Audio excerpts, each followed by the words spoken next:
नमस्कार, मैं इस वक्त औरंगाबाद ज़िले के कलेक्ट्रेट परिसर बाबा साहब के प्रतिमा स्थल पर हूं। जैसा कि आप जानते हैं कि आज बाबा साहब के 134वीं जन्म जयंती के अवसर है और इसी अवसर पर तमाम आज यहां पर बाबा साहब की प्रतिमा पर माल्यार्पण का तांता लगा हुआ है। हमारे साथ में आज बात करेंगे, हमारे साथ में अधिवक्ता विनोद यादव जी हैं। हम इनसे जानेंगे कि आज बाबा साहब की 134वीं जन्म जयंती है। इस अवसर पर क्या कहना चाहेंगे, क्या संदेश देना चाहेंगे सर? सबसे पहले तो मैं आपको मीडिया वाले को आभार प्रकट करना चाहूँगा कि आपने हम सबों के बीच में आया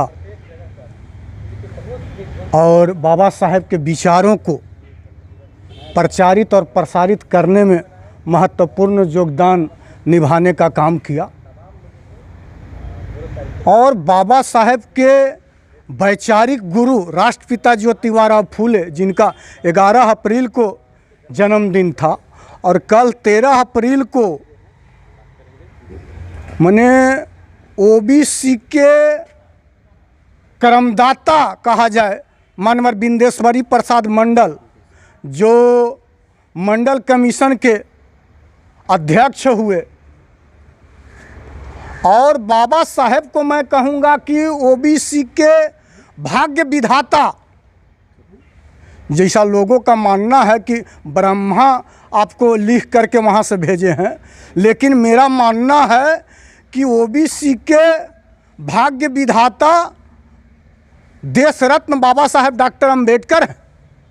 सर्वप्रथम other backward caste, other backward class, Baba Saheb तो चाहते थे कि अदर बैकवर्ड कास्ट ही हो, लेकिन एक साजिश के तहत अदर बैकवर्ड क्लास किया गया, जिस वजह से आज तक हम भुगत रहे हैं। जो बाबा साहेब को संविधान लिखने का मौका मिला तो सर्वप्रथम उन्होंने अदर बैकवर्ड कास्ट के लिए 340 अनुच्छेद लिखा। आज कुछ SC ST के लोग स्पेशलाइज बाबा साहेब को संचालित करने का काम कर रहे हैं। तो हमको ऐसा लगता है कि जो दुश्मनों के द्वारा साजिश किया गया कि Ambedkar is the leader of only for SC ST, आज वही SC ST के लोग ऐसा कर रहे हैं, माने वो दुश्मनों के इशारे पर काम कर रहे हैं। अरे भैया, बाबा साहेब को Baba Saheb other backward caste के लोगों ने बनाया। विश्व के छठा विद्वान, symbol of knowledge, the great student of the world, Baba Saheb को छत्रपति साहू जी महाराज, सयाजी गायकवाड़ महाराज, जो ओबीसी के कुर्मी जाति से थे, उन्होंने बनाने का काम किया।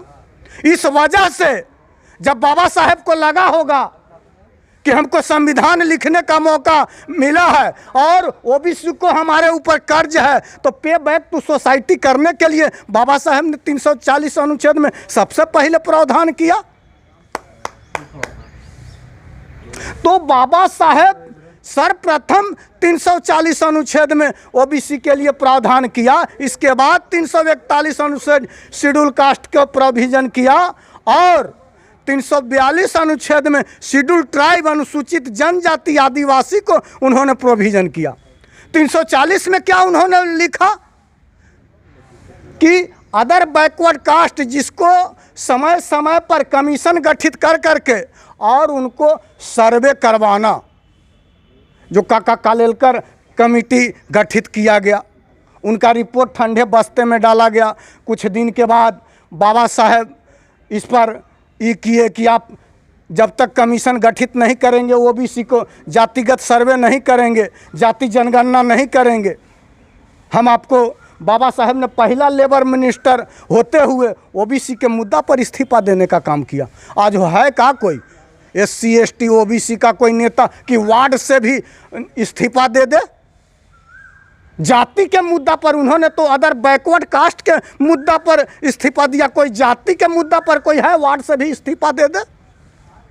आज कुर्सी के लिए हमारा समाज का आदमी एकदम मने कुत्ते की तरह दौड़ लगाते हैं कि एक बार मिल गए ना वकील साहब, कुर्सियाँ धरा गए ना तो अलबत न हो जाते। और बाबा साहब ओबीसी के अधिकार के लिए कानून मंत्री से इस्तीफा देने का काम किए। आज ओबीसी के लोग में नेता बहुत हैं लेकिन नेतृत्व का अभाव है साथियों। सब अपना अपना कुर्सी बचाने पर लगे हुए हैं। तो बाबा साहेब को समाज में प्रस्थापित करना होगा। जिनका विचार जिस समाज में प्रस्थापित होता है जीवन के तमाम क्षेत्रों में उसी का नियंत्रण होता है। एससी एसटी के लोग तो बाबा साहेब को समझ रहे हैं लेकिन ओबीसी को बताना होगा साथियों कि बाबा साहेब को बाबा साहेब ओबीसी ने बनाया और ओबीसी के मुद्दा को लेकर के बाबा साहेब ने इस्तीफा दिया। कानून मंत्री होते हुए इस्तीफा दिया उन्होंने। सबसे पहले प्रोविजन 340 अनुच्छेद में ओबीसी के लिए किया। तो ये सब बताना होगा। उनके संदेश को सच्ची श्रद्धांजलि वही होगी कि जो उन्होंने कहा और समाज में निरंतर प्रचार प्रसार करना होगा। हमारे समाज के लोग क्या करते हैं कि अच्छा 14 अप्रैल है हो बड़ी हमने ला बाबा साहेब कलती हो से लावा तो एक आध मन फूल और धूप और अगरबत्ती हो जाए जय जयकार। एक शिक्षक से हमने मिला कि ये वकील साहब से चंदा तो बाम सेफ में ना देव लेकिन 2 गो झंडा अबरी लगा भाई 2 गो बेटी के नौकरी होल है से नीला झंडा अबरी। तो ये भक्त लोग हैं। भक्त बनने का प्रयास नहीं किया जाए साथियों। अनुयायी बने और जो उन्होंने कहा निरंतर समाज में प्रस्थापित करें प्रचारित करें और अदर बैकवर्ड कास्ट के लोगों को भी बाबा साहेब के बारे में बताने का काम करें। चूँकि एससी एसटी के लोग समझ गए हैं कि बाबा साहेब हमारे थे तो ओबीसी को भी बताना होगा और विश्वास में ले करके बताना होगा। बाबा साहेब 1946 में ही कहे कि एससी एसटी के लोगों को ओबीसी के साथ बिना शर्त मिलना बैठना चाहिए और विचार विमर्श करना चाहिए बिना शर्त नहीं कि बैठ विनोद यादव के पास मर्द 10-10 गो भैंस है से कहो चाहो पिए ला पूछा हथी नहीं बिना शर्त बैठना होगा। साथियों 20-25 साल से मैं भी काम कर रहा हूं बाम सेफ का। तो क्या हो रहा है कि एससी एसटी के पदाधिकारी हैं तो वो ओबीसी से पूर्वाग्रह से ग्रसित हैं और ओबीसी के पदाधिकारी हैं तो एससी एसटी से पूर्वाग्रह से ग्रसित हैं। कुछ लोग तो ये भी हैं किसे कहा बाम सेफ के कार्यक्रम है सर से तो हम ये बाम सेफ में ना है कौन में है जी। बाम सेफ के राष्ट्रीय अध्यक्ष बताया जाए कार्यक्रम बताया जाए। अरे भाई बाम सेफ ही है जो महापुरुषों के विचार को आज तक जिंदा रखे हुए। नहीं तो महापुरुषों का विचार तो एक तरह से मैंने वहीं पर डेथ हो गया था। बाम सेफ है कि आज जीवन के विभिन्न क्षेत्रों में निरंतर प्रचार प्रसार कर रहे हैं महापुरुषों के विचार को। तो अब बहुत सारा बात है साथियों। इस विषय पर 3 घंटा भी बोला जाए तो कम ही होगा। कुछ संदेश देना चाहेंगे? संदेश तो यही देना चाहेंगे कि एससी एसटी ओबीसी माइनॉरिटी सभी को मूल निवासी बहुजन समाज के लोगों को बताना चाहिए। और जो हमारा अभी हॉट मुद्दा है ओबीसी के जाति जनगणना वक्फ संशोधन बिल जो बाबा साहेब पर अभद्र टिप्पणी किया गया। आज बाबा साहेब का विचार इस तरह से समाज में प्रस्थापित है कि वार्ड में भी नॉमिनेशन करते हैं लोग तो बोलते हैं कि हम हूँ बाबे साहेब के माने वाला ही बा और फिर यहाँ से बन जाते हैं तो बाबा साहेब पर अभद्र टिप्पणी करते हैं। इसका हमने विरोध किया। पूरे भारत के 567 जिलों में 3000 अनुमंडल के विभिन्न थानों में गिरफ्तारी देने का काम किया गया। भारत मुक्ति मोर्चा, राष्ट्रीय पिछड़ा वर्ग मोर्चा, राष्ट्रीय परिवर्तन मोर्चा के बैनर तले।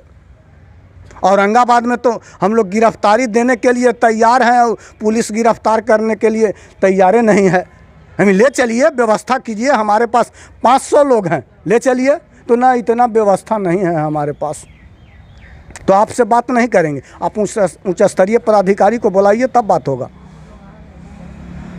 तो बहुत सारा बात है साथियों। महापुरुषों के विचारों को प्रतिदिन समाज में रखना होगा निरंतर निस्वार्थ भाव से। बहुत बहुत धन्यवाद हमारे चैनल पर बात करने के लिए।